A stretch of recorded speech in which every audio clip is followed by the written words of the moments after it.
بیان کیا کہ زبیر رضی اللہ عنہ سے ایک انصاری رضی اللہ عنہ کا جھگڑا ہوا تو نبی کریم صلی اللہ علیہ وسلم نے فرمایا کہ زبیر پہلے تم اپنا باغ سیراب کر لو، پھر پانی آگے کے لیے چھوڑ دینا۔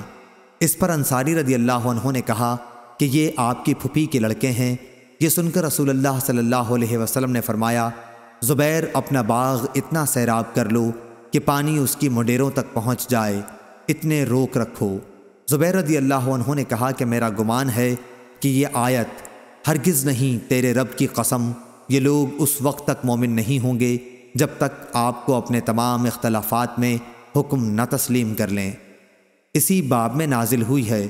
محمد بن عباس کہتے ہیں کہ ابو عبداللہ نے کہا کہ عروہ نے عبداللہ سے کوئی حدیث ذکر نہیں کی، صرف لیث سے کی۔ صحیح بخاری حدیث نمبر 2361۔